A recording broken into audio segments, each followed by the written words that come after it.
Aevar Stone Singer. Sit quietly, child, and listen, for the story I tell you is a story of the ages. But what is it, grandfather? Is it a story of heroes and beasts? The grandfather looked patiently at the child. He was growing into a fine boy. Soon he would see the value in the stories, the lessons that were taught to each generation. Just listen, child. Let the story take root in your heart. In a time before now, long before now, when the Skull were new, there was peace in the land. The sun was hot and the crops grew long, and the people were happy in the peace that the Allmaker provided. But the Skull grew complacent and lazy, and they took for granted the lands and all the gifts the Allmaker had given them. They forgot, or choose not to remember, that the adversary is always watching, and that he delights in tormenting the Allmaker and his chosen people. And so it was that the adversary came to be among the Skull. The adversary has many aspects. He appears in the unholy beasts and the incurable plague. At the end of seasons, we will know him as Thortark, the World Devourer. But in these ages, he came to be known as the Greedy Man.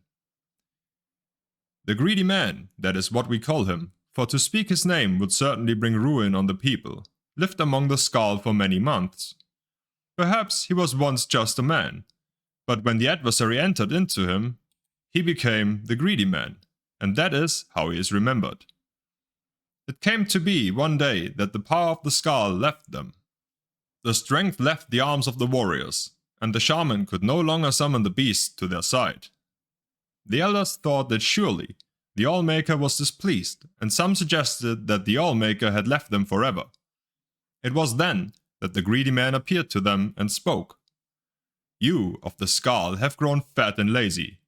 I have stolen the gifts of your Allmaker.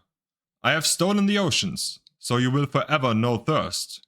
I have stolen the lands and the trees and the sun, so your crops will wither and die. I have stolen the beasts, so you will go hungry. And I have stolen the winds, so you will live without the spirit of the Allmaker. And until one of you can reclaim these gifts, the Skull will live in misery and despair. For I am the Greedy Man, and that is my nature." And the Greedy Man disappeared. The members of the Skull spoke for many days and nights. They knew that one of them must retrieve the gifts of the Allmaker, but they could not decide who it should be. "I cannot go," said the elder, "for I must stay to lead the Skull and tell our people what is the law." "I cannot go," said the warrior, "for I must protect the Skull. My sword will be needed in case the Greedy Man reappears." "I cannot go," said the shaman, "for the people need my wisdom. I must read the protons and offer my knowledge." It was then that a young man called Aevar lifted his voice. He was strong of arm and fleet of foot, though he was not yet a warrior of the Skull. "I will go," said Aevar, and the Skull laughed. "Hear me out," the boy continued. "I am not yet a warrior, so my sword will not be needed. I cannot read the portents, so the people will not seek my counsel. And I am young, and not yet wise in the ways of the law. I will retrieve the gifts of the Allmaker from the Greedy Man. If I cannot, I will not be missed." The Skull thought on this briefly, and decided to let Aevar go. He left the village the next morning to retrieve the gifts. Aevar first set out to retrieve the gift of water, so he traveled to the Waterstone. It was there that the Allmaker first spoke to him. "Travel west to the sea and follow the swimmer to the waters of life." So Aevar walked to the edge of the ocean, and there was the swimmer, a black hawker, sent from the Allmaker. The swimmer dove into the waters and swam very far, and far again. Aevar was strong though, and he swam hard. He followed the swimmer to a cave, swimming deeper and deeper, his lungs burning and his limbs exhausted. At last, he found a pocket of air, and there, in the dark, he found the waters of life.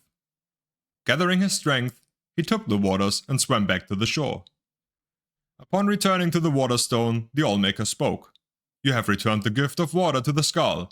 The oceans again will bear fruit, and their thirst will be quenched." Aevar then traveled to the Earthstone, and there the Allmaker spoke to him again. "Enter the cave of the hidden music, and hear the song of the earth. so Aevar traveled north and east to the Cave of the Hidden Music. He found himself in a large cavern, where the rocks hung from the ceiling and grew from the ground itself. He listened there, and he heard the song of the earth, but it was faint. Grabbing up his mace, he struck the rocks of the floor in time with the song, and the song grew louder, until it filled the cavern and his heart. Then he returned to the Earthstone. "The gift of the earth is with the skull again," said the Allmaker. "The lands are rich again, and will bear life." Aevar was tired as the sun burned him. The trees offered no shade, and there was no wind to cool him. Still, he traveled on to the Beast Rock, and the Allmaker spoke. "Find the good beast and ease his suffering." Aevar traveled through the woods of the Isenfir for many hours until he heard the cries of a bear from over a hill. As he crested a hill, he saw the bear, a farmer's arrow piercing its neck. He checked the woods for the farmer, for that is what they were, though some say they are not, and finding none, approached the beast. He spoke soothing words and came upon it slowly, saying, "Good beast, I mean you no harm. The Allmaker has sent me to ease your suffering." Hearing these words, the bear ceased his struggles and laid his head at Aevar's feet. Aevar grasped the arrow and pulled it from the bear's neck. Using the little nature magic he knew, Aevar tended the wound, though it took the last bit of his strength. As the bear's wound closed, Aevar slept. When he awoke, the bear stood over him, and the remains of a number of the farmer were strewn about. He knew that the good beast had protected him during the night. He traveled back to Beast Rock, the bear by his side, and the Allmaker spoke to him. "You have returned the gift of the beast. Once again, the good beasts will feed the skull when they are hungry, clothe them when they are cold, and protect them in times of need." Aevar's strength had returned, so he traveled on to the Tree Stone, though the good beast did not follow him. When he arrived, the Allfather spoke to him. "The first trees are gone, and must be replanted. Find the seed and plant the first tree." Aevar traveled again through the Herstang forest, searching for the seeds of the first tree, but he could find none. Then he spoke to the tree spirits, the living trees. They told him that the seeds had been stolen by one of the farmer, for they are the servants of the adversary, and this farmer was hiding them deep in the forest, so that none would ever find them. Aevar traveled to the deepest part of the forest, and there he found the evil farmer, surrounded by the lesser tree spirits. Aevar could see that the tree spirits were in his thrall, and that he had used the magic of the seeds and spoken their secret name. Aevar knew he could not stand against such a force, and that he must retrieve the seeds in secret. Aevar reached into his pouch and drew out his flint. Gathering leaves, he started a small fire outside the clearing where the farmer and the ensorcelled spirit milled. All the skulls know the spirit's hatred of fires, for the fires ravage the trees they serve. At once, the nature of the spirits took hold, and they rushed to quell the flames. During the commotion, Aevar snuck behind the farmer and snatched the pouch of seeds, stealing away before the evil being knew they were gone. When Aevar returned to the tree stone, he planted the tree in the ground, and the Allmaker spoke to him. "The gift of the trees is restored.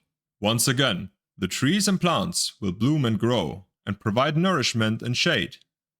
Aevar was tired, for the sun would only burn, and the winds would not yet cool him, but he rested briefly in the shade of the trees. His legs were weary and his eyes heavy, but he continued on, traveling to the Sunstone. Again, the Allmaker spoke. "The gentle warmth of the sun is stolen, so now it only burns. Free the sun from the halls of Penumbra." And so, Aevar walked west, over the frozen lands until he reached the halls of Penumbra. The air inside was thick and heavy, and he could see no further than the end of his arm. Still, he felt his way along the walls, though he heard the shuffling of feet and knew that this place held the unholy beasts who would tear his flesh and eat his bones. For hours he crept along, until he saw a faint glow far at the end of the hall. There, from behind a sheet of perfect ice, came a glow so bright he had to shut his eyes, lest they be forever blinded. He plucked the flaming eye from one of the unholy beasts and threw it at the ice with all his might. A small crack appeared in the ice, then grew larger. Slowly, the light crept out between the cracks, widening them, splitting the ice wall into pieces. With a deafening crack, the wall crumbled, and the light rushed over Aevar and through the halls. He heard the shrieks of the unholy beasts as they were blinded and burned. He ran out of the halls, following the light, and collapsed on the ground outside. When he was able to rise again, the sun again warmed him, and he was glad for that. He traveled back to the Sunstone, where the Allmaker spoke to him. The gift of the sun is the skulls once again. It will warm them and give them light. Aevar had one final gift he had to recover, the gift of the winds, so he traveled to the Windstone, far on the western coast of the island. When he arrived, the Allmaker spoke to him, giving him his final task. Find the greedy man and release the wind from its captivity. So, Aevar wandered the land in search of the greedy man. He looked in the trees, but the greedy man did not hide there. Nor did he hide near the oceans, or the deep caves, and the beasts had not seen him in the dark forests. Finally, Aevar came to a crooked house, and he knew that there he would find the greedy man. "Who are you?" shouted the greedy man, "that you would come to my house?" "I am Aevar of the Skull," said Aevar. "I am not a warrior, shaman, or elder. If I do not return, I will not be missed. But I have returned the oceans and the earth, the trees, the beasts, and the sun, and I will return the winds to my people, that we may feel the spirit of the Allmaker in our souls again." And with that, he grabbed up the greedy man's bag and tore it open. The winds rushed out with gale force, sweeping the greedy man up and carrying him off, far from the island. Aevar breathed in the winds and was glad. He walked back to the Windstone, where the Allmaker spoke to him a final time. "You have done well, Aevar. You, the least of the Skull, have returned my gifts to them. The greedy man is gone for now, and should not trouble your people again in your lifetime. Your Allmaker is pleased. Go now, and live according to your nature." And Aevar started back to the Skull village. "And then what happened, grandfather?" "What do you mean, child? He went home." "No, when he returned to the village," the child continued. "Was he made a warrior? Or taught the ways of the shaman? Did he lead the Skull in battle?" "I do not know. That is where the story ends," said the grandfather. "But that is not an ending. That is not how stories end." The old man laughed and got up from his chair. "Is it not?